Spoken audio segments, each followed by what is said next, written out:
এখন ৰাইজৰ মাজত আহি মোৰ খুবেই ভাল লাগিল। কি খবৰ বন্ধুসকল, সকলো ভাল কি জানে? মোৰ ভাল। আজি হৈছে মাঘৰ 1 তাৰিখ। এতিয়া মানে ইয়াতে কি হ'ব, ভাগৱত পাঠ হ'ব আমাৰ গাঁৱতে। আৰু মানে 3দিনীয়া কাৰ্যসূচী, বহুত কিবা কিবি আছে। আপোনালোকে চাই থাকক আমাৰ গাঁৱৰ ভিডিঅ' কেনেকুৱা হয়, চাই থাকক ভিডিঅ'টো থাকক লগি। আজি 1 তাৰিখ মাঘ বিহু। আজি আমি ভাগৱত যাত্ৰাৰ কাৰণে আমি এতিয়া যাই আছোঁ।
আমাৰ এতিয়া ভাগৱত শেষ হ'ল, ভাগৱত যাত্ৰা শেষ হ'ল।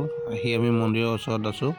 এতিয়া আমাৰ ভাগৱতখন লৈ গৈ কিনে আমাৰ মন্দিৰত ধুনীয়াকৈ ৰাখি থোৱা যাব। আমাৰ নামঘৰৰ দেউৰী তেখেতে আমাৰ ভাগৱতখন আদৰি লৈ গৈ আছে মন্দিৰৰ ভিতৰলৈকে, আৰু মন্দিৰৰ চাৰিওপানে ঘূৰাই কিনে ভাগৱতখন ৰাখি দিয়া যাব।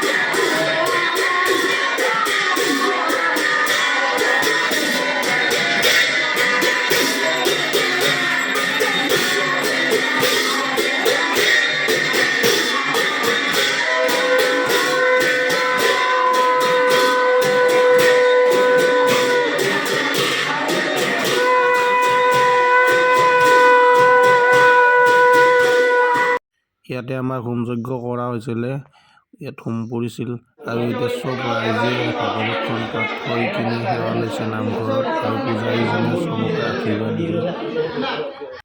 আমাৰ ভাগৱত পাঠ হৈ গ'ল। এতিয়া আজি 1 তাৰিখৰ ভাগৱত পাঠ হৈ গ'ল, আৰু প্ৰগ্ৰেম আছে কিবা কিবি, চাই থাকক ভিডিঅ'টো। আজি হৈছে 2 মাঘ। আজি 2 মাঘৰ দিনা আছে এতিয়া দিহা নামৰ প্ৰতিযোগিতা।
ৰাতি আছিল সাংস্কৃতিক সন্ধিয়া।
আমাৰ 2 দিনৰ কাৰ্যসূচী গুচি গ'ল। আজি 3 নম্বৰ দিন চাই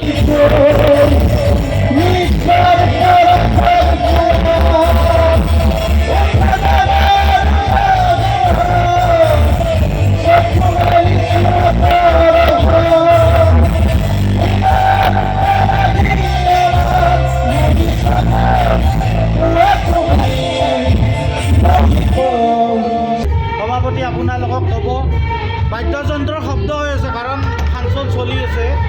আমি ইমান বছৰে এই গাঁওখনত পিছপৰা জেগাত পূব হকাত টোপ চোপা আমি এই পিছপৰা জেগাত বাদ্যযন্ত্ৰ চলি আছে।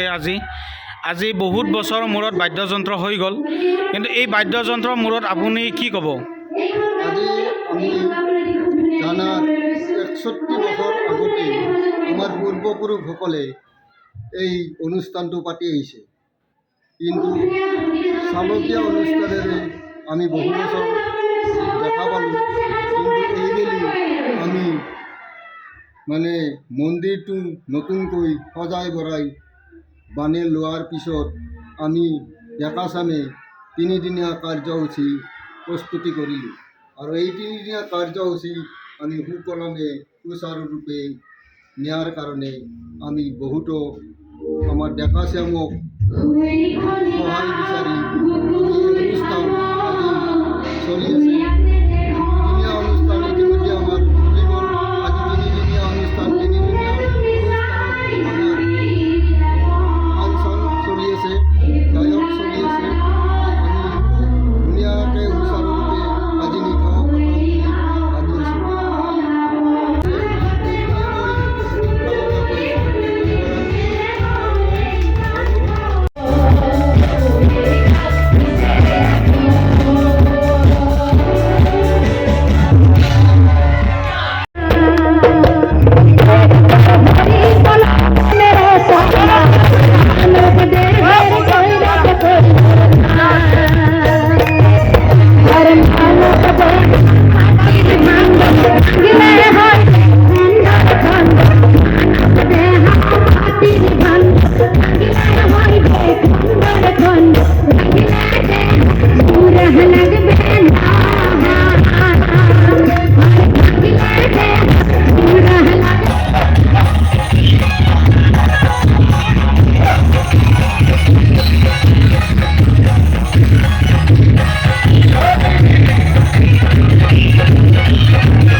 আজি আমাৰ প্ৰগ্ৰেমৰ সাংস্কৃতিক সন্ধিয়া এতিয়া বিপ্লৱ গগৈ আছে আমাৰ মাজত। বিপ্লৱ গগৈ দাদা, তেখেতৰ ওচৰত যাওঁ। তেখেতে কি পালা প্ৰগ্ৰেমটো কৰি আমাৰ পূব হকাত টোপত আহি কেনেকুৱা পালে, তেখেতে কি কয়? নমস্কাৰ। পোনপ্ৰথমতে সমূহ ৰাইজলৈ আমাৰ হৃদয় আছাম পেজটো লৈ যিসকলে ছাবস্ক্ৰাইবাৰ তেওঁলোকক ভোগালী বিহুৰ পলমকৈ হ'লেও আৰু ইংৰাজী নৱবৰ্ষৰ শুভেচ্ছা জ্ঞাপন কৰিছোঁ। আজি মই সংগীত পৰিৱেশন কৰিব আহিছিলোঁ পূব ভকতটোপ। ইয়াতে আমাৰ মাঘ বিহু উপলক্ষে নাম উদযাপন হৈছে আৰু 3 দিনীয়াকৈ অনুষ্ঠান হৈছে মই শুনিবলৈ পাইছোঁ আৰু খুব ভালকৈ নিয়াৰিকৈ অনুষ্ঠান হৈ গৈছে। বৰগীতৰ পৰা ভাগৱত পাঠৰ পৰা ষ্টাৰ্ট কৰি নাম প্ৰসংগৰ লগতে সকলো ৰাইজে ধুনীয়াকৈ সহযোগ কৰিছে। আজি মোৰ লগতে হীৰকজ্যোতি শৰ্মা আৰু বিনীতা দেৱীৰ সংগীতানুষ্ঠান আছিলে, সকলোৱে সহযোগ কৰিছে, খুব ভাল লাগিছে আৰু এই জগতে পুনৰবাৰ আপোনালোকক ধন্যবাদ জনাইছোঁ। আমাৰ এইটো প্ৰগ্ৰেমত এতিয়া আমাৰ বিনীতা বাইদেউ আছে, বিনীতা বাইদেৱে কি কয় আপোনালোকে শুনি লওক। বাইদেউ, আমাৰ ইয়াত আহি কেনেকুৱা লাগিছে? প্ৰথমতে আপোনালোকক এই অঞ্চলবাসী ৰাইজক সেৱা জনাইছোঁ, শ্ৰীকৃষ্ণ প্ৰভুৰ চৰণত সেৱা জনাইছোঁ। মাঘ মাহ উপলক্ষে পতা এখন সাংস্কৃতিক অনুষ্ঠান আছিল। মাঘ মাহ আমাৰ ধৰ্মীয় মাহ, গতিকে এই অনুষ্ঠানত আহি এইখন ৰাইজৰ মাজত আহি মোৰ খুবেই ভাল লাগিল। অনুষ্ঠানৰ ৰাইজসকলৰ ইমান উৎসাহ উদ্দীপনা দেখি অতিকে আপ্লুত হৈছোঁ। কোনো হট্টগোল নাই, কোনো হাই কাজিয়া নাই, সুন্দৰভাৱে সকলোৱে আমাৰ অনুষ্ঠানটি মনোৰঞ্জন পাইছে, আমোদ পাইছে, খুব ধুনীয়াকৈ উপভোগ কৰিছে। গতিকে খবৰ একো ভাষা নাই, খুব ভাল লাগিছে। আমি অত্যাধিক আনন্দিত আপোনালোকৰ এই অঞ্চলত প্ৰগ্ৰেম কৰি। নমস্কাৰ। আমাৰ ভূ-ভকতটোপ গাঁৱৰ চুপা আপুনি বহুত পিছপৰা জেগা আমাৰ। আপুনি ইয়াত আহি কেনেকুৱা পাইছে? যথেষ্ট সুন্দৰ অনুভৱ। সুন্দৰ গাঁৱত আমি আহিলোঁ, তেওঁলোকে আমন্ত্ৰণ মাৰিলে, ইয়াত আমি অনুষ্ঠান পৰিৱেশন কৰিলোঁ আৰু যথেষ্ট ভাল লাগিল। বিশেষকৈ ইয়াৰে সমাজখনৰ যিটো সমৰ্থন, তাৰ কাৰণে আমি সদায় আপ্লুত হ'লোঁ আৰু প্ৰতিজন ব্যক্তিয়ে, প্ৰতিজন আইনমতী বান্ধৱ প্ৰতিজনে একেবাৰে সৰল মনৰ মানুহ আৰু যথেষ্ট আমাৰ ভাল লাগিল। ধুনীয়াকৈ সুন্দৰ আপ্যায়ন, গৰম গৰম ভাত খালোঁ আৰু অনুষ্ঠান পৰিৱেশন ভাল লাগিল। মই আহিছোঁ আমাৰ 3 দিনীয়া কাৰ্যসূচীত। ভাত আঞ্জা চবখিনি এতিয়া 3 দিনীয়া কাৰ্যসূচীত আমাৰ মাজত ৰান্ধনীকেইজনে বহুতখিনি কষ্ট কৰিল। 3 দিনে ৰাতি বহুতখিনি কষ্ট কৰিল। এতিয়া আহিছোঁ আমাৰ নিপেন ৰয়, কিন্তু আটা বুলি মাতোঁ আৰু ককা মানে। এইটো আপুনি কেনেকুৱা পালে? এতিয়া আমি আজি ৰাইজৰ কাৰণে 3 দিনীয়া দিনে কষ্ট কৰিছোঁ। আমি সেইটো কাৰণে খুব আনন্দ পাইছোঁ, ৰাইজে আমাক আনন্দ দিছে। আমাৰ আঞ্জা ভাত সোৱাদ পাইছে বুলি কৈছে। আমাৰ কিন্তু ইয়াত নিৰামিষ খানা, আমাৰ কোনো অসুবিধা পোৱা নাই ৰাইজে, তাৰ কাৰণে ভাল লাগছে আমাৰ গোটেইকেইজন ৰান্ধনীৰে। ধন্যবাদ। এই 3 দিনীয়া কাৰ্যসূচীত আপোনালোকে ভিডিঅ'টো কেনেকুৱা পালে কমেণ্ট কৰি জনাব, এটা লাইক কৰি দিব আৰু মোৰ এই চেনেলটো যদি বেয়া নাপায় এটা ছাবস্ক্ৰাইব কৰি দিব। ধন্যবাদ।